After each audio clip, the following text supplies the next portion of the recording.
This week's Torah portion is Vayeitze. We're still in the book of Genesis.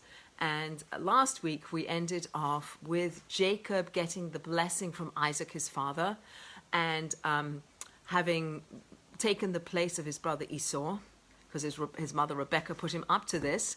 And now he's scared for his life, and he's running away. Some say he's running away, some say he's going to look for a wife, but he's leaving his home. He's on his way, he's traveling, beginning of this week's Torah portion, Vayeitze, Jacob departs, and he leaves, and he's heading towards his uncle's house, his uncle Lavan, to find himself a wife, to escape his brother Esau.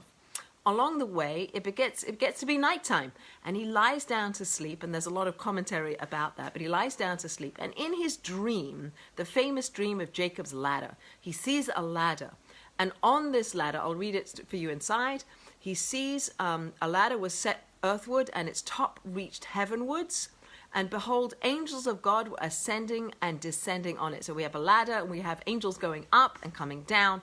And God was standing over him, and he said, I am God, the God of your father Abraham, God of Isaac. And God goes on to say, I will be with you. I will guard you wherever you go, and I will return you back to the land of Israel. He's lying on the Makom. He's lying on Har Moriah, where the temples will be built, where Abraham attempted or was asked to sacrifice his son. Isaac doesn't. This is the spot that he lays down to rest. This is the spot that he has this dream. When he wakes up, he says, God was in this place and I didn't know it. God appeared to him in the dream. He sees the angels going up and down the ladder. God is in this place and I didn't know it. Continues on his journey. He comes to a well. And this well has a huge rock, a great stone covering the well. And around the well are some shepherds with their flocks. And it's too heavy for them to push this rock off. So they're waiting for all the shepherds to come so together they can push the rock off. Jacob comes along, he sees this rock, and then he sees his cousin, Rachel, coming towards the well with her flock. She's a shepherdess, she's coming with her flocks. And Jacob pushes this rock, this huge rock that all of these shepherds couldn't move. He's able to push it off, and he's able to give her and her flock water, and give water to all the herdsmen and all the sheep that are around this well.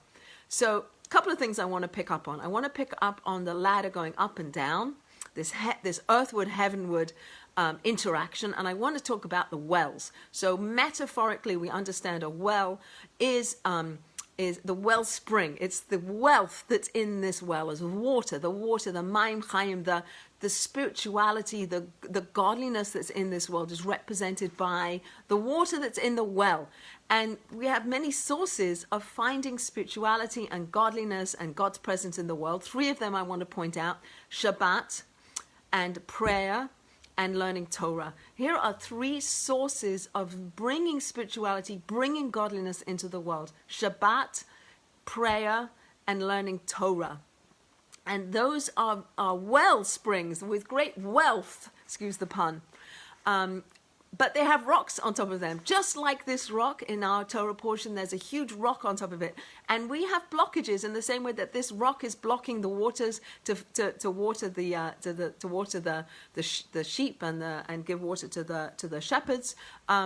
So too we have things that block us, that prevent us from having this intimate contact, bringing godliness into the world, bringing light into the darkness. And now I want to switch over to, hold that thought, I want to switch over back to the ladder. So the ladder in some of the commentaries refer to prayer, our prayers. When we pray, our prayers go up into the heavens. Our prayers create angels that go up. So they start earthward and they go heavenward. And in our prayers, with our prayers, and it's later known that this spot, this makom, is the gates of heaven. Down comes bracha, down comes blessing. This spot is where heaven and earth touch. All of our prayers, wherever we are in the world, they all travel to this spot and go up into the heavens and bring down blessings, and we might not see it, it might not be direct, and it might be somewhere else, but it says, we understand that prayers are never not answered. They might not be answered in the way we want, they might not be answered right away, but all prayers are heard if they're sincere, if they're real, if they're authentic prayers. So here's our forefather Jacob. He's asleep and he has a dream. And in his dream, he sees these angels going up and coming down. He sees God standing over him saying, I'm with you. I'm going to take care of you. I'm going to look after you. I'm going to protect you. And I think we should take that to heart also when we are in the darkness, when we're struggling. God's with us. And we also have this capacity, as did Jacob, to move the rock off the well, to move those things that block us. What blocks us? And Jacob says, God is in this place and I didn't know it. The I in that sentence could refer to our ego. We're so filled with ourselves and our story and our lack of humility and our arrogance and whatever, even little bits of arrogance, they get in the way of accessing the spiritual wealth of what's in these sources of godliness, Shabbat, for instance, Shabbat and prayer and Torah. And if we can minimize our ego, if we can take the I out, then we'll be able to access that wealth, that water, that spirituality, that godliness. And so here's one thing. So when Jacob is pushing this stone off, which none of the shepherds could do on their own, they had to do it en masse and they had to wait for all the shepherds to come so they could push it off. We can learn something else, which is that Jacob was looking to help his cousin. He was looking to give her water. He wanted to give. He minimized his own, desires, so to speak, and he pushed this rock off the well. God helped him push this rock. Why?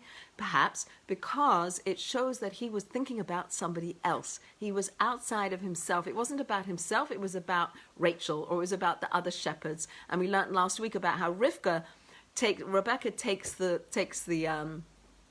water and feeds all of the flocks of Isaac. Again, a givingness, a God helping us to give, God allowing giving to happen in the world. And when we give, we minimize our ego. So where it says God is in this world, and I didn't see it, when Jacob says that, I didn't see it because I was in the way. So I have to minimize myself. And that might be a lesson for us in our day, to see spirituality and open ourselves up to spirituality, and to hear the voice of God in this world. We have to minimize ourselves.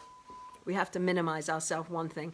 The opposite, the paradox, crazy, is sometimes we need to know ourselves in order to know another. We have to be in touch with our gifts. We have to be in touch with who we are and what our passions are and what we're good at and so on, in order to maximize who we are in the world. And so on the one hand, we want to minimize our ego and my sense of I'm the protagonist of my own story and I'm the only one that matters, and allow ourselves to see other people and to help other people and to give to other people. And at the same time, we have to understand who we are and take care of ourselves. So there's a space between us and another person. So I'm strong and I'm full and I'm overflowing with capacity to give to other people. So on the one hand, I need to know myself. On the other hand, I don't want to be full of myself. I want to be humble, and I don't want to be arrogant. I want to use my talents for good and to roll that rock off the well.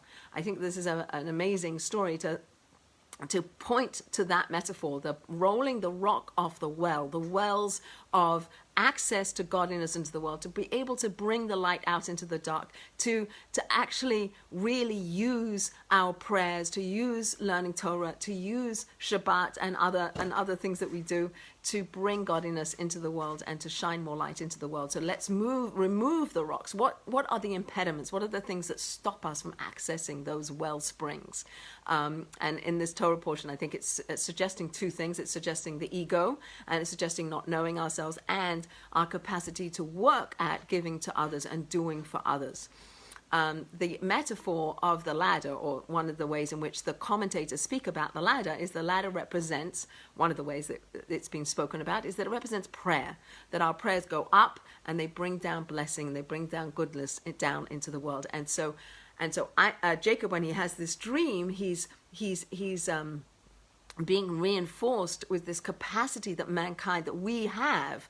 We're upright creatures. We're the only creature that stands upright. We have our heads up in the spiritual realms. We have the upper levels of our soul up in the upper realms. We have access to spirituality, and yet our feet are firmly planted on the ground. So we're bringing spirituality down by how we act in this world. So it's us looking heavenwards, us yearning for connection, us yearning to bring godliness into the world, to have that connection that is eternal. That connection with God is eternal, and that's where eternity will be had, is to connect ourselves to the source of everything, to attach ourselves to God. And when we look upwards, we can bring the earth up with us, so to speak.